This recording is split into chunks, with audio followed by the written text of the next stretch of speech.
Ever feel like you're trying to decode a secret message when you listen to fast English? Like in movies or maybe, in a real conversation? Oh, absolutely. It can just sound like gibberish, right? A total blur. Exactly. Like everyone's talking a mile a minute and you're just left feeling completely lost. It's a really common frustration for language learners. Mm-hmm. It really is. Well, if that sounds familiar, you are definitely in the right place today. We're doing a deep dive into this four-step method that one of our listeners actually shared. It's designed specifically to help cut through that noise. Right, to improve your ability to actually understand English when it's spoken quickly, naturally. Yeah. So we're going to unpack each of these four steps. There's initial exposure, then slowing things down. Active listening and transcription. Right. And finally, comparison and analysis. We'll show how this structured approach can really help tackle what feels like a huge challenge. It's like having a toolkit, really, for unlocking those fast conversations. It's a solid framework, moving beyond just passively hearing things. Getting you actively involved. Exactly. Engaging your brain to process English at its, natural speed. Building a real skill set, step by step. Okay, so let's get right into it then. Step one in this method is what they call initial exposure. Right. And the concept here is, well, it's pretty straightforward. You listen to a short clip, yeah, a real English conversation. Mm-hmm. Authentic material. And it's spoken at its normal, full speed, no messing about. No slowing it down, no subtitles, none of that. Nope, no training wheels, as you said. Just pure, natural speed English. And the example conversation they used involved this guy, David, talking about meeting someone named Chantel. She was from Montreal. Oh, okay. So a bit of a cultural mix there. Yeah, exactly. Which kind of highlights right away how communication can happen even with, language differences. He spoke English, she spoke French. Interesting. Okay, so you listen to this clip at full speed. Now, the goal here is not to understand every single word, right? Not at all. Let's be really clear on that. It's more about getting a feel for it. Like the rhythm, the pace. Yeah, the intonation, that kind of musicality of spoken English, how it ebbs and flows naturally. So it's like taking your auditory temperature, seeing where you're starting from. That's a great way to put it. Assessing the starting point before you start applying the strategies. This initial immersion, even if you don't understand everything, it starts getting your ears used to the soundscape. Recognizing the overall melody before you zoom in on the words. Exactly. And it's really crucial not to get discouraged at this point if it feels like everyone's just mumbling super fast. Which it probably will at first. Right. That feeling of being overwhelmed. Yeah. Totally normal. The understanding builds up later in the other steps. Okay, good to know. So you've taken that first dip, experienced the full speed. Step two then is where you deliberately change pace. You slow down. Okay, yeah. Now we're moving towards actually understanding the content better. So in this phase, you listen to that exact same conversation again. The same clip. The very same one. And this is a really key difference. It's not just the original audio played slower. Okay, so you're not just hitting the 0.75x button. No. It's actually a re-recorded version. The speakers have consciously spoken more slowly, more clearly, articulating things better.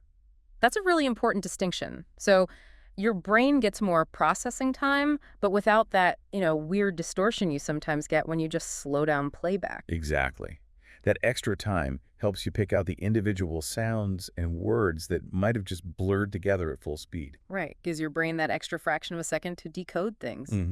It's kind of like when you finally figure out the lyrics to a song you've loved for years but always misheard. Oh, yeah. That aha moment. Exactly. Suddenly just clicks into place. And I bet there's a real confidence boost here, too. Oh, definitely. Listeners often find they actually understood way more at this slower speed than they thought they would after that first listen. Yeah, it shows you what you can do. Builds confidence for the next steps. Absolutely. It lays that solid auditory foundation. So, okay, we've had the initial blast of natural speed, then the slower, clearer version. What's next? All right, now we get to step three. This is where we really get our hands dirty, so to speak. Active listening and transcription. The pens and paper stage. Yeah. Or, keyboards. That's the one. So for this step, you go back to the original clip, the fast one. Okay. But this time, your job is to try and write down every single word you hear. Or, as many as you can catch. Now, we should probably acknowledge up front, this can feel pretty tough. Oh, for sure. It demands serious focus, a really sharp ear. But that challenge, that difficulty, is actually what makes it so effective. Totally. Trying to transcribe forces you to pay super close attention to every little sound, every nuance. It's a really active way to listen, hones those auditory skills. Yeah, to train your ear to pick up on those subtle sound differences you might otherwise miss. And interestingly, doing this, it actually helps your speaking too. How? Well, as you're trying to capture each word, you're automatically thinking about how it's pronounced, the rhythm, the word order. Ah, I see. So it's like active practice, even though you're not actually saying the words yourself. Exactly. Plus, when you compare your transcription later to the real one, which is step 4, you get this amazing personalized feedback. Right. You see exactly where you went wrong. Yeah, where you misheard something or maybe missed some vocabulary. Right. It gives you really targeted insights for improving both your listening and your pronunciation, like direct auditory feedback. That makes a lot of sense. Concrete data on where you need to focus. All right, so we've done the natural speed, the slowed down version, then the intense transcription. What's the grand finale? Step 4, comparison and analysis. This is where you take what you wrote down in your transcription, or even just what you think you understood from the earlier steps, and you compare it directly against the actual official written transcript of the conversation. Okay, the moment of truth. Yeah. Where you finally get to see the answers. Exactly. And this comparison stage, this is often where those big aha moments happen. Right. You see precisely what you got right and exactly where things went off track. Yeah, you can pinpoint the exact words or phrases you missed or maybe misheard. And more importantly, you can start thinking about why you missed them. Like, was it vocabulary I didn't know, or was it a sound I'm not used to hearing? Precisely. Understanding those reasons helps you focus your future learning much more effectively. Makes sense. And, listeners are often really surprised at this stage by how much they actually did understand, even if it didn't feel like it earlier. That's encouraging. It shows you're making progress, even if it feels slow. Right. It reinforces that you are getting better. Yeah. So this whole 4-step thing, it's fundamentally about actively training your ear and your brain. Yeah, training them to handle English spoken at its natural speed. It's moving beyond just hearing the language to actually engaging with it actively. And this structured approach, it's helpful for learners at pretty much any level. Even advanced learners could probably benefit from this kind of focused practice, right? Sharpening those skills. Absolutely. Now, something else the material we looked at really emphasizes is the role of vocabulary. Ah, yeah. Crucial point. You can have great listening skills, but if you don't know the words. Exactly. Comprehension hits a wall. So to kind of illustrate this, the source material picks out 3 specific phrases from that David and Chantel conversation. Right. The first one is to not matter. It's pretty common, but in fast speech, it can get sort of squished together phonetically. Yeah, you might hear it almost like one word, like to not matter. The T in not kind of blends into the M. And in that conversation, David said it didn't matter that he didn't speak French and she didn't speak English. Okay, so in that context, to not matter means what? It wasn't important, didn't stop them. Exactly. It wasn't important. It wasn't an obstacle to them communicating. Got it. The material also gave another example, right? Like, it doesn't matter if you make mistakes, just keep practicing. Yeah, same idea. Something is inconsequential. Okay, what was the next phase? The second one was a phrasal verb, to come down. Ah, phrasal verbs. Always good to focus on those. Yeah. So in the chat, it mentioned Chantel and her friend had come down from Montreal to Florida. Right, so come down here. Come and down together create a specific meaning. And in this geographical sense, to come down means traveling south, right? Spot on, Hey. because Montreal is way up north compared to Florida. Makes sense. And the other example they gave was, my cousins are coming down from New York for the holidays, implying the speaker is south of New York. Exactly. It emphasizes that direction. Okay. And the final vocabulary highlight. That was another phrasal verb. To end up. Ah, yes. Very useful one. And to end up generally means you arrive at some situation or result, often one you didn't really plan for, maybe unexpected. Yeah, there's often a sense of surprise or lack of planning involved. Like in the conversation, David said Chantel ended up living with him for 7 months. Which probably wasn't the plan when they first met on the beach. Unlikely. And the other example they used was, we got lost, but we ended up finding a cute little cafe. Again, that unexpected twist.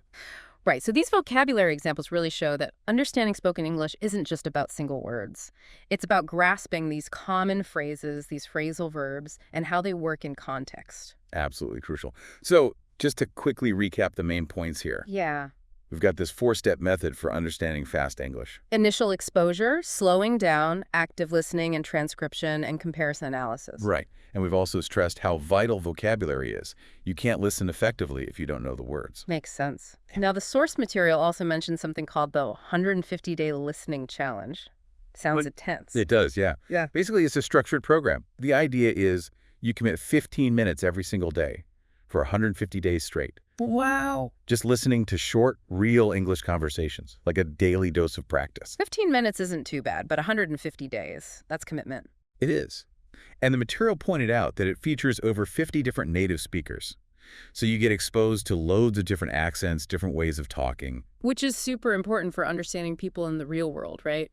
English isn't just one accent. Exactly. You need to train your ear for that variety. So what's the payoff? What do they claim happens after 150 days? Well, the claim is a pretty big improvement, being able to understand English, movies, TV, real conversations much more easily. That would be huge for a lot of learners. Now, there was a special offer mentioned, too. Yeah, there was a limited time deal, discounted price, lifetime access to the whole program, but it had an end date Friday, March 21st. Ah, okay, so that specific offer might be gone by the time people hear this. But hopefully, if it sounded good, some listeners caught it. Hopefully. But even if you missed that specific deal, the core idea, that consistent daily listening practice, that's still incredibly valuable advice for anyone. Oh, absolutely. Consistency is everything in language learning. Totally. Now, speaking of valuable things, we also put together a free resource to help people get started with that four-step method we talked about. Oh, right. The PDF worksheet. Tell us about that. Yeah, it's totally free to download, and it's packed with useful stuff. It's got, like, detailed tips on how to do each of the 4 steps. Okay. A practice worksheet you can actually use, and the full transcript of that David and Chantel conversation we keep mentioning. Basically, everything you need to start trying this method out. Nice. That sounds really helpful. How do people get it? Super simple. Just click the link. It'll be in the show notes for this deep dive. You pop in your name and email. Easy P. Exactly. We send the worksheet right over. Great. And there's a bonus, too. If you sign up for the worksheet, you also get weekly free PDF worksheets with more tips, more exercises, just ongoing support. Oh, fantastic. So it's like a continuous resource. Definitely worth checking out then. We think so. Okay, so as we kind of start to wrap up this section, let's circle back to the main theme. Understanding fast English. It's tough, yeah, but it's doable. Absolutely. It's achievable. With the right methods, like the one we discussed, and consistent effort. That 4-step approach is a really great starting point. So here's a thought for you, our listener. Think back.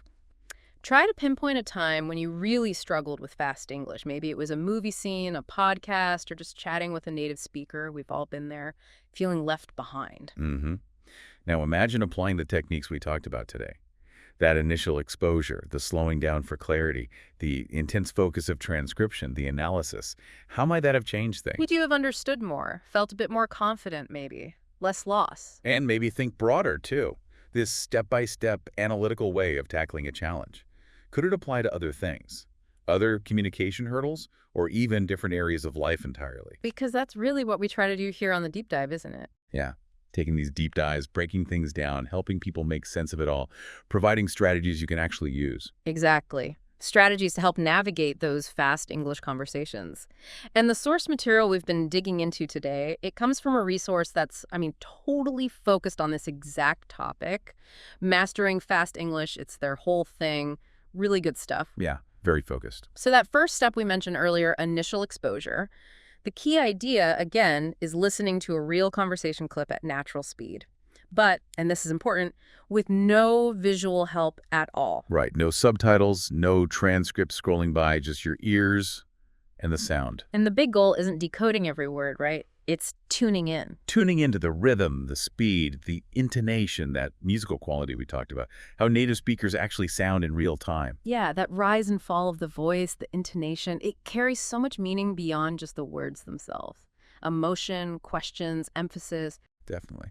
So to give you a better sense of this, we're actually going to play a very short audio clip. It's from a conversation where 2 people are talking about a kind of surprising encounter they had. Okay, so maybe for you listening, just try closing your eyes. Focus only on the sounds. Relax and just take it in. Here it is. Short audio clip plays E-R-A-G. So I was just walking along the beach, right? Mm-hmm. And suddenly this girl comes up to me, starts speaking French. I had no idea what she was saying, but somehow, we just clicked. Okay, just a short snippet there. An example of that initial exposure. What did you notice? Did you catch any specific words? What was your sense of the speed? Probably felt pretty quick, right? Yeah, it's totally normal if it felt like it just zipped by. This first listen is all about calibrating your ear to that natural pace. We'll break it down more in the next steps. Right. Okay, so step 2 is where we deliberately slow things down to help with comprehension. Exactly. So now, you listen to that same conversation again, the exact same content, but this time it's a special version, slowed down, re-recorded.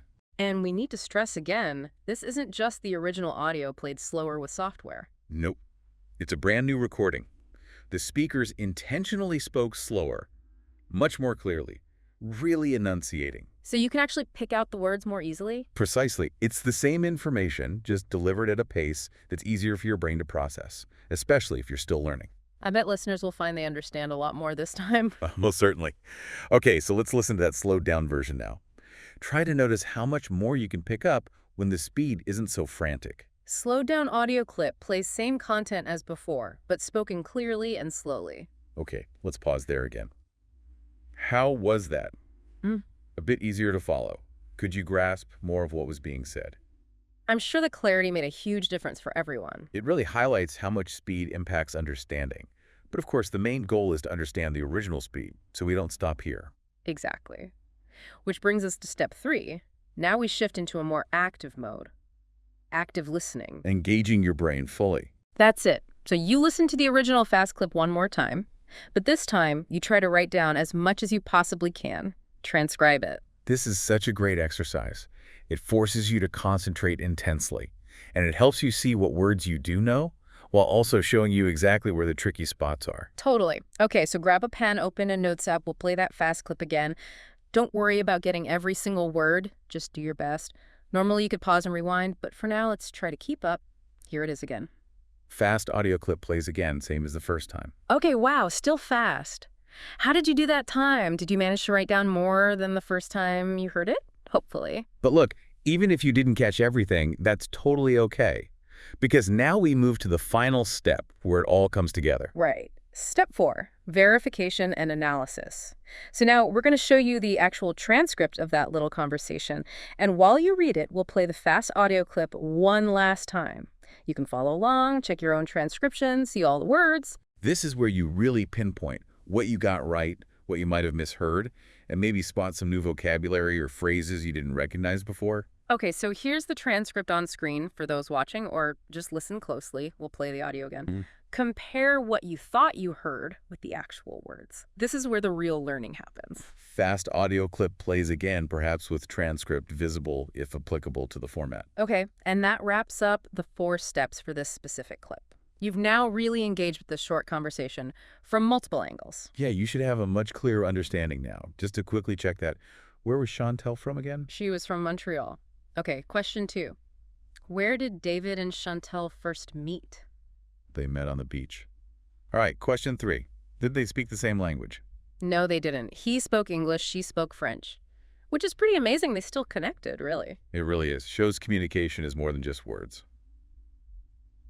Okay, final question. How long did Chantel end up living with David? It was 7 months. Quite the unexpected outcome from a chance meeting on the beach with a language barrier. Life's funny. It certainly is. Okay, so now that we've got the story, let's quickly revisit those specific phrases from their chat that are good for learners. Good idea. First one was to not matter. In the clip, we heard didn't matter. What's the basic meaning again? It just means something wasn't important or it was inconsequential. Like, it doesn't matter if you're late, we haven't started yet. No significance. Got it. Okay, next phrase. The phrasal verb to come down. Chantal had come down from Montreal. What does that tell us? In that geographical context, it means traveling from north to south. So you'd say they came down from Canada to Mexico, for example. Direction of travel. Understood. Southward travel. And the last phrase. The other phrasal verb, to end up. David said Chantal ended up living with him. What does that suggest? It suggests arriving at a situation or result that wasn't really planned or expected. Like there's an element of surprise. Living together for 7 months wasn't the obvious outcome of that first meeting. Exactly. Often implies an unplanned conclusion. So by going through these 4 steps, You've not only practiced listening actively, but also picked up some useful vocabulary and common phrases. Hmm. And hopefully, you're seeing that understanding fast English really is a skill you can build with this kind of focused work. Absolutely. And, if you're really serious about boosting your progress here, we should mention that 150-day listening challenge again. It's a full program designed specifically to level up your English listening. For 150 days, you get daily practice with real conversations, lots of different speakers, different accents. Yeah, it's a really immersive way to get your ears tuned to real-world English. Now, normally that challenge costs $500, which reflects how comprehensive it is. But there was that special offer for our listeners, Right. The limited time deal, lifetime access for just $199. which is a huge saving. But again, that offer was set to expire on March 21st. So it may or may not still be available depending on when you're listening. The link is in the description if you want to check it out, but definitely act fast if you're interested. Good advice. But hey, for everyone listening today, regardless of the challenge, we still have that free resource. Yes. The free PDF worksheet. Don't forget about that. It covers everything from the 4-step method, the tips, a practice sheet, the transcript of the David and Chantel story. So you can review it all and start practicing right away. To grab it, just click the link in the description, enter your name and email, and boom, it's yours. And signing up also gets you those free weekly PDF worksheets sent to your inbox. More tips, more exercises, just ongoing support for your English learning. Fantastic. So whether you jump into the big challenge or just start applying the 4 steps using the free worksheet, the most important thing is Consistency. Just keep practicing. Every time you listen, every time you actively try to understand, you're making progress. And think about it. Yeah. How often does miscommunication happen just because someone's speaking quickly or you're not used to their way of talking? Treating your ears for fast English is a massive communication skill. Absolutely. Keep at it, keep exploring English content, and you'll definitely surprise yourself with how much you improve. Okay, let's shift gears a bit. Have you ever had this happen? You're listening, right?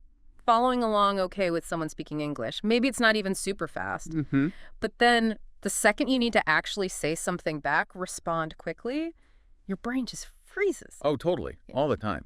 It's like you're still busy processing what they just said, trying to figure out your reply, and boom, the conversation's already moved 3 steps ahead. Exactly. That little delay feels like forever. You feel left behind. Yeah, it's frustrating. Well, that's exactly what we're going to tackle in this part of our deep dive. We're pulling more great stuff from that podcast I mentioned, Mastering Fast English Conversations. Well, good resource. Sounds very relevant. Yeah, and we're going to break down a really practical 3-step strategy. Yeah. But this time, it's specifically for speaking more fluently and quickly. Excellent. Okay. Because understanding is one thing, but being able to respond promptly, confidently, Yeah. that's the other half of the equation, isn't it? It really is. And this strategy, it's not about memorizing huge lists of words or super complex grammar. It's more about simple, effective practice techniques, things you can actually fit into your daily routine pretty easily. And the cool thing about these techniques is you can often see results fairly quickly, right? Without feeling totally overwhelmed. That's the idea. We know people are busy looking for stuff that works without taking up hours every day. Definitely. And hey, just to mention, we've also got another PDF worksheet specifically for these speaking strategies. It explains the steps, gives you extra exercises. You'll find a link for that one too. Awesome. Okay, let's dive into this 3-step speaking strategy. Step number 1 is a technique called shadowing. Shadowing. Okay, yeah, I know that might sound a bit weird at first. Like you're following someone around. Kind of, but it's an incredibly powerful technique for improving your spoken English. So what does it actually involve? What is shadowing? Okay, basically it's active listening, where you repeat what you hear almost immediately as the speaker says it. Like your voice is their echo or their shadow following right behind the audio. I like that. Echo or shadow. Clear image. So what's the benefit of doing this echoing thing? It works on several levels. First off, it's fantastic for improving your pronunciation, getting your mouth comfortable making the sounds of English. Makes sense. You're directly copying native speakers. But it's more than just the sounds. Shadowing helps you absorb the natural rhythm, the intonation, the flow of English, all crucial for sounding more natural and fluent. So you're copying the music of the language too, not just the words. Exactly. And here's a really interesting part. Because you're so focused on just copying, your brain doesn't have to worry about what to say. It frees up mental energy to subconsciously focus on how it's said, the pronunciation details, the rhythm. It's like your mouth and ears are learning together, bypassing the content creation part. Huh. That's fascinating. Focusing purely on the delivery mechanics. Okay, let's try a quick shadowing exercise right now. I'll say a sentence, and you listening, try to repeat it right after me as closely as you can. Ready? The quick brown fox jumps over the lazy dog. Okay, now after hearing that, say it out loud yourself. Try to match my pronunciation and rhythm. Go ahead. Pause for listener response. Excellent. Even just doing that once, you can start to feel that connection between hearing and speaking. The more you practice shadowing with different kinds of English audio, the better you'll get at producing those sounds naturally and fluently, almost without thinking. Exactly. Okay, so that's shadowing. Let's move to step 2 in the speaking strategy, chunking. Chunking. Okay, what's the main idea behind this one? Chunking is all about breaking down longer sentences into smaller, more manageable pieces or chunks that sound more natural when you say them. So instead of feeling stressed by a really long sentence, you learn to identify and practice these smaller groups of words. Taking it in bite-sized pieces? Pretty much. The idea is that native speakers don't usually think or speak word by single word. We tend to think and talk in these natural groups of words that often go together. Like little pre-made language blocks. That's a great analogy. Like Lego blocks. These chunks, sometimes called lexical chunks or collocations, are just words that frequently hang out together. Learning to spot them and use them is key to sounding more fluent and natural. You start speaking more like a native speaker, less like you're translating word for word in your head. That makes total sense. Learning the common patterns. Okay, let's try a chunking exercise. Here's a sentence. Even though the weather was terrible yesterday, we still decided to go for a picnic. Right. Bit of a longer one. Let's break it down. First chunk, repeat after me. Even though the weather was terrible yesterday. Pause for listener response. Ugh. Now the second chunk. We still decided to go for a picnic. Pause for listener response. Perfect. See how breaking it into 2 feels less intimidating. Definitely more manageable. Let's do one more. How about, if you have any questions, please don't hesitate to ask me at the end. Okay, chunking that. First part. If you have any questions, please don't hesitate to ask. Pause for listener response. And the second chunk. Mm-hmm. Me at the end. Pause for listener response. Excellent. I can really see how practicing these smaller natural groups would make your speaking feel much smoother over time. Absolutely. Yeah. And when you consistently practice speaking in these natural chunks, your overall speech just becomes more fluent. It gets a better rhythm. You're training your mouth and brain to work together using these familiar patterns. Okay, makes sense. Now, the third and final step in this speaking strategy, response drills. Response drills. Mm. Okay, this technique is specifically designed to help you practice giving quick, almost automatic answers to common questions you hear in conversations.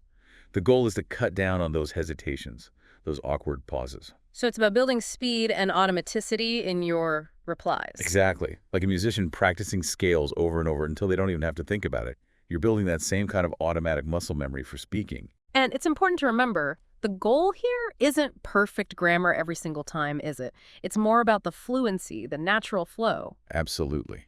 Making small mistakes is okay in these drills. The main thing is getting the response out quickly and naturally. Fluency first, perfect grammar maybe second, especially in these practice drills. Good reminder. Okay, let's try a couple of response drills with common questions. First one, imagine someone asks you, what's your favorite kind of food? Just think of your answer quickly and say it out loud. Aim for speed and naturalness. Pause for listener response. Good. Okay, here's another one. What did you do this past weekend? Again, quick, natural answer out loud. Pause for listener response. Excellent. And the idea is, as you practice answering these kinds of everyday questions quickly, you'll start to hesitate less in real conversations. Speaking will feel smoother, more comfortable, because your brain is getting trained to respond more automatically. Precisely. Okay, quick recap then of the 3 speaking steps. First, shadowing, echoing the speaker to improve pronunciation and fluency.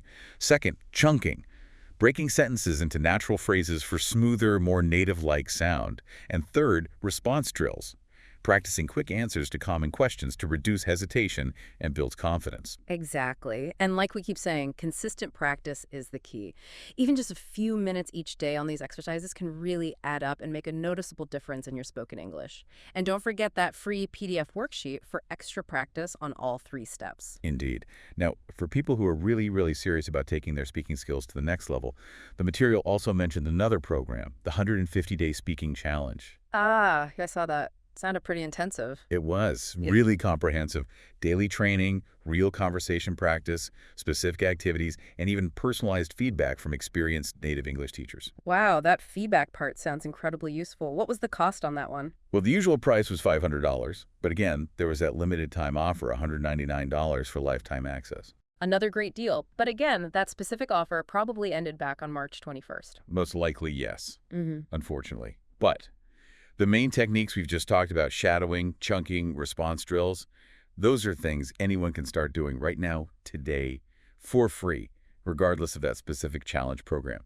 And the free worksheet we mentioned gives you plenty to get started with. Absolutely. Well, thanks everyone for joining us for this part of the deep dive, focusing on speaking faster and more confidently. We really hope you'll give these 3 steps a try. Even just a few minutes a day consistently can make a huge difference to your fluency and how comfortable you feel speaking English. Remember, learning a language is a journey. Keep practicing, keep experimenting, and you will see amazing results. Absolutely. And, you know, there's so much great advice out there on this. We've looked at a ton of material. We really have. So what we want to do now is kind of synthesize all that, boil it down. What are the absolute keys to unlocking that natural, native-like sound when you speak English? And based on everything we've reviewed, it really seems to come down to 3 main areas to focus on. Okay, 3 key areas. I'm ready. What are they? All right, number 1, and this is huge.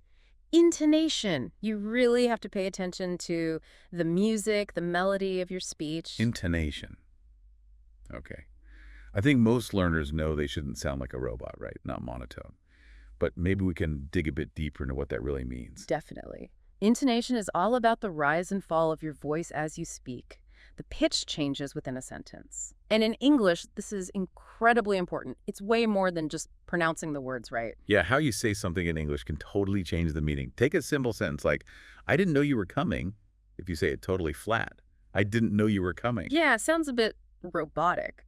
Or maybe uninterested. Exactly. Yeah. But now, try it with a little lift, a little emphasis on no and coming. Like, I didn't know you were coming. Suddenly it sounds surprised, like, oh, wow, this is unexpected. Much more natural, much more expressive. I can totally hear that difference. It adds the emotion, the context, and it's not just statements, right? Questions, too. Like, are you serious? Spot on. If you say, are you serious?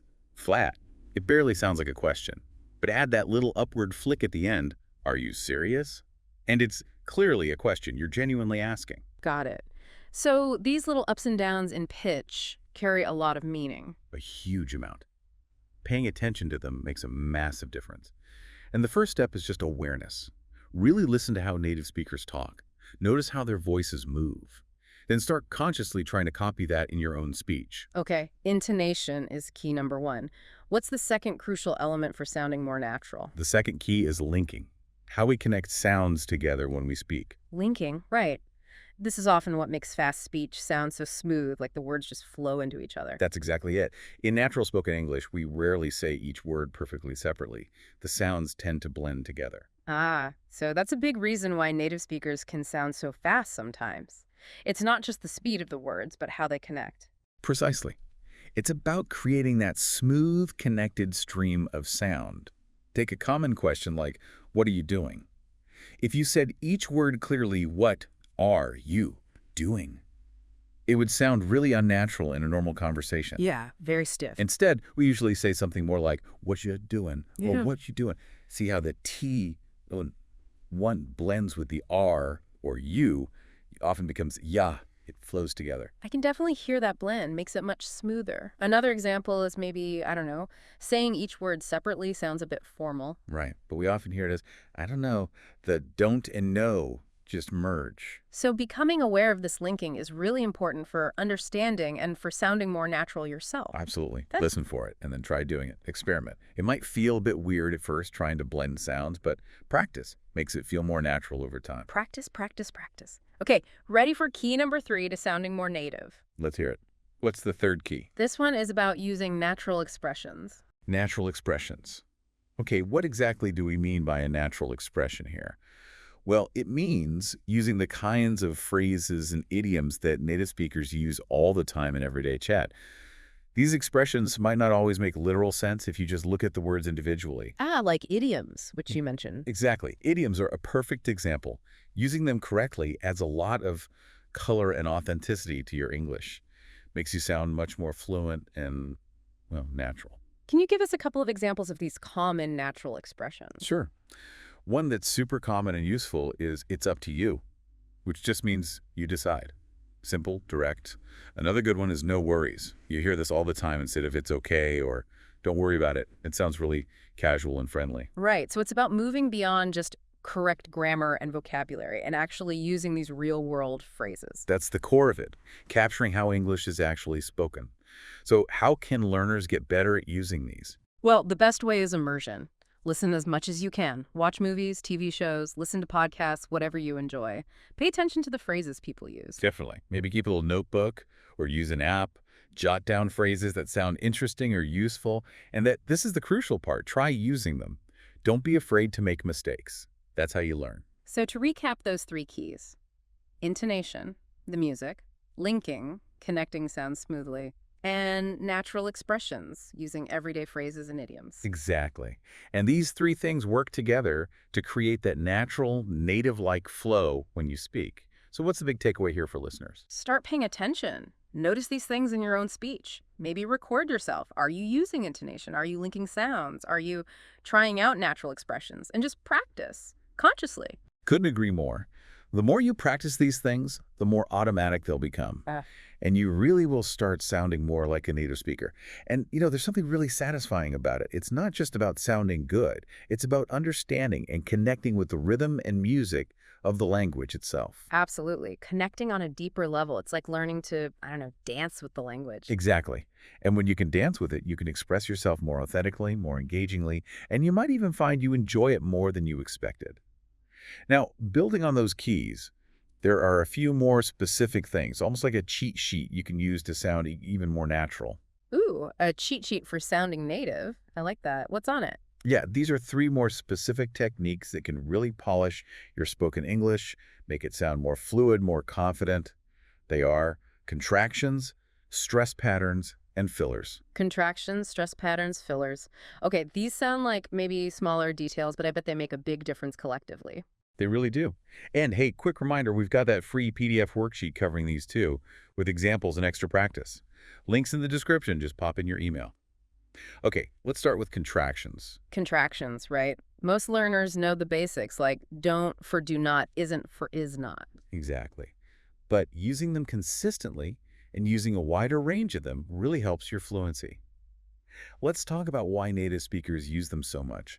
They're basically shortened forms of words or pairs of words.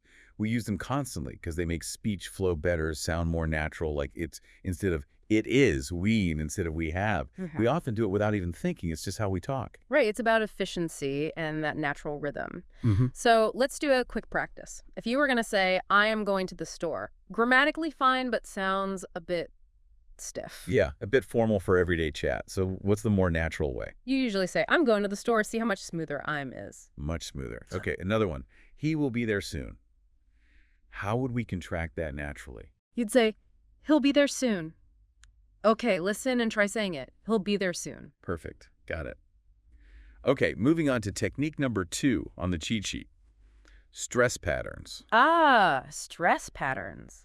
This is about which words you emphasize in a sentence and how that changes the meaning, right? Exactly. It's about emphasizing certain words to highlight what's important and make sure your intended meaning comes across clearly. It's not just pronouncing words correctly, but stressing the right words. Let's use that classic example. I didn't say she took my pen. Listen to how the meaning shifts when we stress different words. Okay, first stressed I. I didn't say she took my pen. What does that imply? It implies someone else said it, but not me. The focus is on who didn't say it. Okay. Now stress didn't. I didn't say she took my pen. Now it's a strong denial. You're emphasizing that you absolutely did not say that. Total denial. Right. And what if we stress took? I didn't say she took my pen. Now you're implying, well, maybe she borrowed it or found it, but the specific word you didn't use was took. Wow. The same words, but the emphasis completely changes the nuance. It's powerful. It really is. And it's a vital part of sounding natural, something learners might overlook. Yeah, getting it wrong can make you sound a bit off or even lead to misunderstandings. I remember a student who always stressed the wrong syllable in comfortable instead of comfortable, small thing, but it sounded awkward. Perfect example. Subtle, but important. Okay, let's practice. I'll say the sentence. I didn't say she took my pen with natural stress. You repeat it. Try to copy the emphasis. It's okay. I didn't say she took my pen. Good. I didn't say she took my pen. Now try saying it again, but this time stress a different word each time you say I'd it. say she took my pen. I didn't say she took my pen. I didn't say she took my pen. Excellent. You're getting the hang of it. Look Yeah. how much meaning is in the stress. Okay, let's hit the third and final technique on our cheat sheet. Fillers. Ah, fillers, the little ums and uhs and you knows that we sprinkle into conversation. Exactly. They might seem like, little throwaway words, but they actually play a huge role in making conversation sound natural. They're pretty essential, actually. Really? Why are they so important? Well, fillers are those little words and sounds we use to bridge our thoughts, basically, to give ourselves a tiny bit of thinking time while we're talking. Things like, well, so, right. They help smooth out the conversation, make it less abrupt, less robotic. We use them constantly, often without even realizing it. So they're like conversational WD-40, keep things moving smoothly, and buy you a split second to think. That's a good way to put it. Imagine someone asks you a tricky question. Instead of just dead silence while you think, you might say, or, well. It just signals you're processing, and it keeps the connection going. Makes the interaction feel more human, less like an interrogation. Exactly. So let's take a simple sentence. I need more time to think about it. How could we make that sound more natural using fillers? You might say, I need like a little more time to think about it. Or maybe, well, I probably need some more time to think about it. Perfect examples. Those little fillers just soften it, make it sound much more like natural speech. Okay, listen and repeat after me. I need like a little more time to think about it. I need like a little more time to think about it. Nice. You can hear how much more natural that sounds. Okay, so quick recap of our cheat sheet techniques. Contractions, using shortened forms, stress patterns, emphasizing the right words for meaning, and fillers, using those little sounds and words to connect thoughts and pause naturally. Even these seemingly small things add up to make a big difference in how natural you sound. Absolutely. It's all those little nuances that create that authentic, fluent feel. Now, speaking of flow, another really key aspect of natural spoken English is how we blend words together, right? Ah, yes, connected speech, super important. It's a major difference between how English looks written down and how it actually sounds when spoken naturally. Yeah, like the question, what do you want to do? When people say it fast, it often sounds more like, what I want to do. Exactly. The separate words just kind of melt together. It's much more efficient for speaking. It is, and it's something learners often struggle with, both understanding it and doing it. Another classic example is, did you eat? Which often becomes just, jeet. Right. Try saying both of those out loud now. Did you eat? Yeah, Versus did you eat. You can feel the difference in the flow, the effort. definitely. The second one is much more connected, and closely related to connected speech are reductions, yeah. Yes, reductions are another way we make spoken language more efficient, shortening common phrases. We touched on this earlier with things like going to becoming gonna and want to becoming wanna. These are everywhere in everyday speech. Let's give listeners another quick practice. Instead of saying the full, I am going to call you later, try the reduced form. I'm going to call you later. Hear that smoother flow? Now you try it. And similarly, instead of do you want to go, try the reduction. Do you want to go? Do you want to go versus do you want to go? Yeah, it really changes the rhythm. And finally, we should just quickly revisit intonation again, because it's so crucial for signaling meaning, Right. especially with questions versus statements. Absolutely. Remember, intonation is the melody. For yes-no questions, the voice usually goes up at the end. Listen, are you ready? Hear that lift. Now you try. Are you ready? Perfect. And for statements, the voice usually goes down at the end. Listen, I'm ready. Hear the drop. Now you try. I'm ready. See? Same words, totally different meaning conveyed just by the intonation. The power of the melody. It's huge. Okay, quick recap of these extra elements then. Connected speech, blending words, reductions, shortening phrases like gonna and wanna, and intonation, the melody that signals questions or statements. Getting these down will make your spoken English sound way more conversational and natural. Okay, so let's bring our focus back now to that initial problem we discussed. Yeah. Actually understanding those fast English conversations. It's where a lot of learners feel really overwhelmed, like they're missing out. Yeah, that feeling of just trying to keep your head above water, deciphering this rapid stream of sound. It's tough. It really is. And it's not just about hearing the words. It's about grasping the meaning quickly, understanding the nuances, the whole message, not just bits and pieces. And that's exactly what we want to give you strategies for now. How to navigate that fast English and actually improve your comprehension. We've pulled out 3 key areas from the material that can make a real difference. Yeah, these are really practical things you can start working on. The first is about prediction, using your brain to anticipate what's likely coming next. The second is about boosting your reaction speed, processing what you hear faster. And the third is actively training your ears to get better at catching the details in fast speech, developing those listening muscles. Okay, let's break down that first one, prediction. Now, when we say prediction and listening, we don't just mean randomly guessing, right? No, not at all. It's actually a pretty sophisticated skill that good listeners use all the time, often without even realizing it. It's about recognizing patterns in the language, knowing common phrases, understanding how conversations usually flow logically. Can you give an example of how that works? Sure. If someone says, "It's raining cats and dogs outside, don't forget your..." What does your brain instantly fill in? Umbrella. Or maybe raincoat. Exactly. That's not a wild guess. It's based on the context, heavy rain, and your knowledge of the world and common phrases. Right. Using what you already know to anticipate what's next. The source material had another good example. If you're feeling tired, you should probably get some. Most people would immediately think rest or sleep. Again, it's a logical connection based on the context. So how does this predicting help with understanding fast English? Well, instead of just passively waiting for each word to hit you, you're already thinking ahead. You're building a mental framework, anticipating what the speaker might say next. Precisely. Being proactive like that makes it much easier to process the information when it comes quickly. Your brain is kind of primed and ready for certain words or ideas. Makes sense. Okay, let's try a quick prediction exercise for everyone listening. Here's the start of a sentence. I'm running really late for my meeting, so I need to take a pray. What word or phrase likely comes next? You probably thought of taxi or cab or maybe shortcut. Again, the context being late for a meeting guides your prediction. But hang on, isn't there a danger here? What if you predict wrong? Could that mess up your understanding? That's a really important point. You don't want to get so stuck on your prediction that you ignore what the speaker actually says. That would definitely lead to misunderstandings. So it's a balance. You want to be proactive, anticipate, but also stay flexible and listen carefully to confirm or adjust your prediction. It's an ongoing cycle. Anticipate, listen, adapt. So it's not rigid guessing, it's more like flexible anticipation. Exactly. Think of prediction as your first line of defense against getting overwhelmed by fast speech. Okay, let's move to strategy number 2, boosting your reaction speed. And for this, we're actually going to bring back a technique we talked about for speaking. Ah, shadowing again. How does doing a speaking exercise help with listening speed? Well, remember, shadowing is listening and repeating almost simultaneously, trying to match the speaker's speed, pronunciation, intonation. While you're producing speech, you're also forcing your brain to process the incoming speech incredibly quickly to keep up. Ah, okay. So the intensity of trying to speak along forces your listening brain to work faster too. Exactly. It's intense, but that's why it's so effective. It trains your brain and mouth to sync up at a faster pace. You're building that muscle memory for processing English sounds rapidly, closing the gap between hearing and understanding. Shrinking the lag time. Got it. Let's try a couple of quick shadowing sentences, really focusing on keeping up at the speed. First one.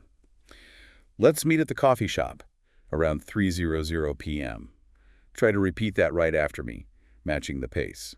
Let's read at the coffee shop around 3:00 p.m. Repeat sentence quickly. You can feel how you have to process it fast to say it fast. Exactly. Okay, one more.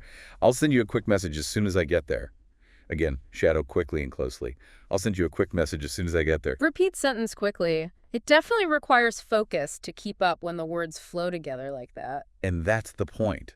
By pushing yourself to process and reproduce speech faster, you're training your whole system to handle natural, fast-paced conversations more easily. Okay, third strategy for tackling fast English.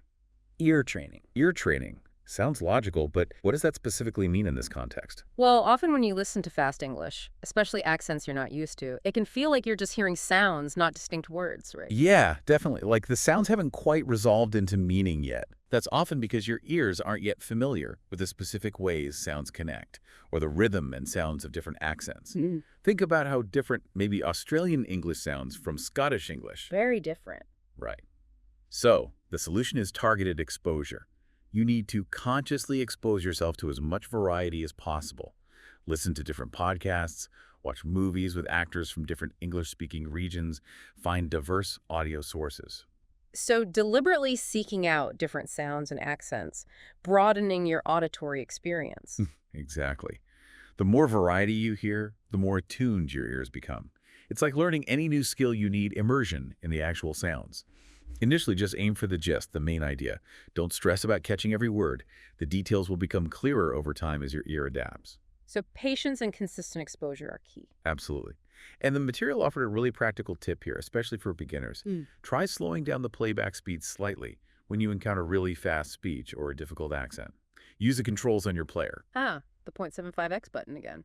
But use strategically this time. Right. It lets you hear the individual words and connections more clearly at first.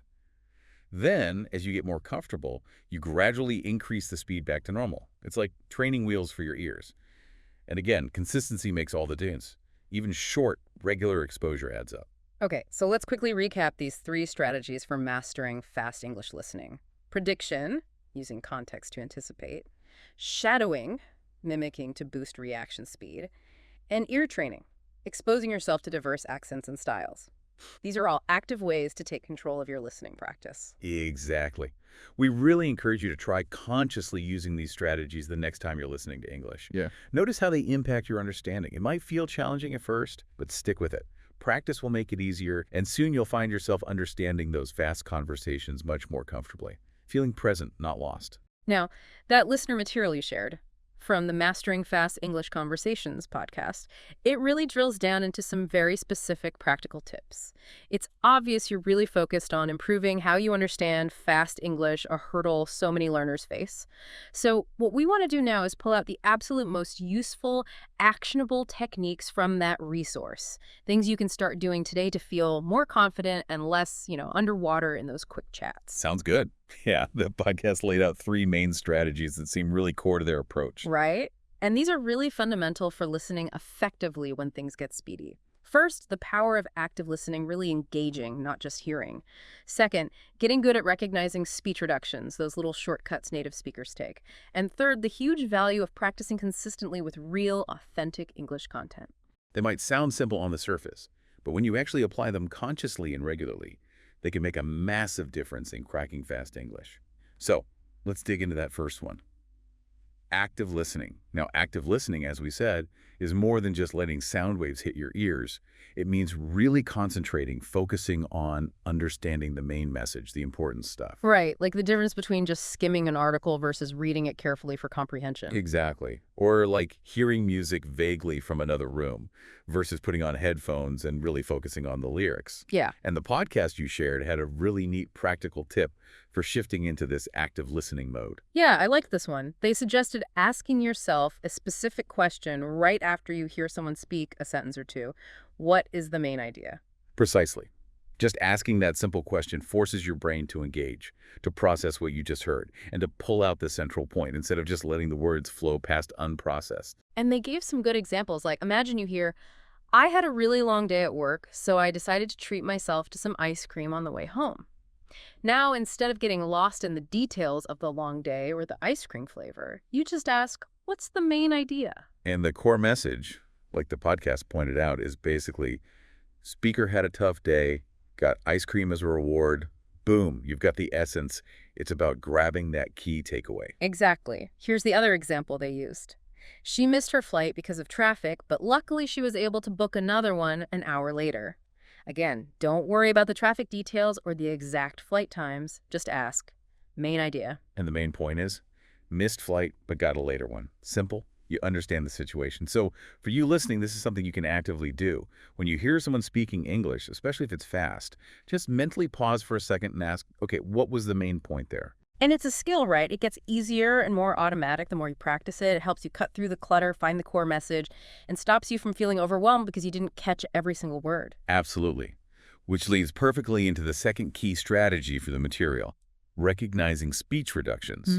Now, we've touched on this, but native speakers do this constantly, shortening words and phrases when speaking quickly. Like little verbal shortcuts for efficiency. Exactly.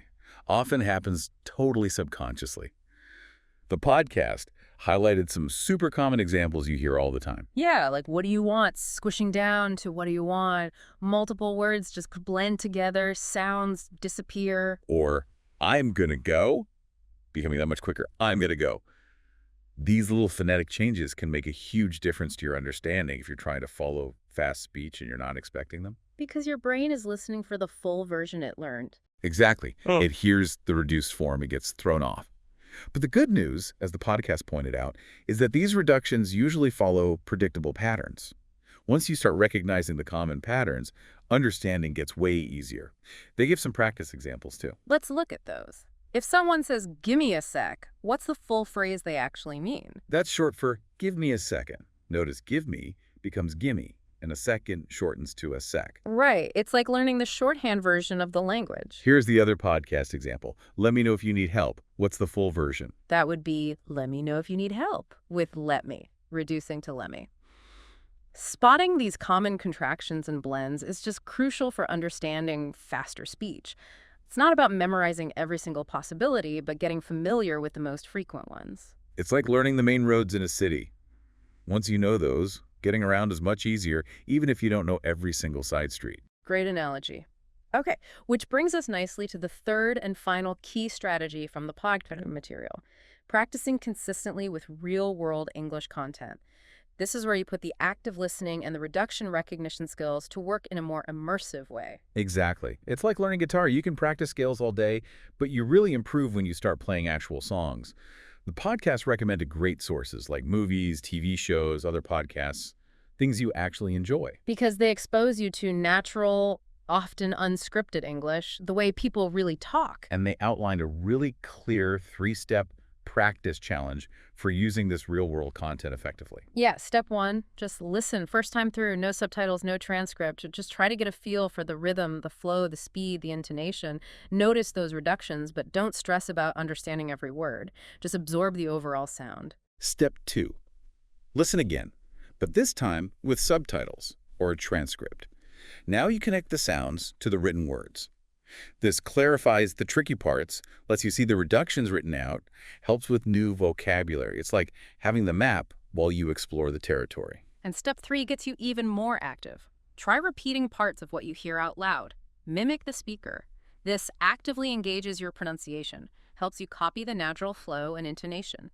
You move from passive listening to active production, which really strengthens everything: comprehension, pronunciation, fluency. You start to internalize the rhythms. Exactly. The 3 steps build beautifully, get the feel, then decode with text, then actively produce it yourself. And the key is finding content you genuinely like, so the practice doesn't feel like a chore. So, final quick recap of these key takeaways from the podcast material. Active listening, focus on the main idea. Recognizing speech reductions, spotting those common shortcuts, and practicing with real-world content, using that 3-step listen, listen with text, repeat process. These are all things you can start doing right now. And remember, consistency is the name of the game. The more you consciously practice these techniques, the more second nature they'll become, and the better you'll get at understanding those fast English conversations. You really will notice a difference. Absolutely. So here's a final thought to ponder as we close out this deep dive. Thinking about these specific techniques, active listening for the main idea, tuning into speech reductions, practicing with real-world stuff you enjoy, what specific types of English content do you think would be most helpful for you personally to start engaging with more actively? Consider your interests, where you are now with your listening, and the kind of English you actually encounter or want to understand better. Let that guide your next steps. That's a great reflective question. Well, that wraps up our deep dive for today. We really hope exploring all these strategies and techniques has been helpful and given you some concrete things to work on. Yeah, we hope you found it useful and informative. Thanks so much for tuning in and joining us. Thank you for listening. We really appreciate you being here. Until the next deep dive, take care, keep practicing, and we'll see you then.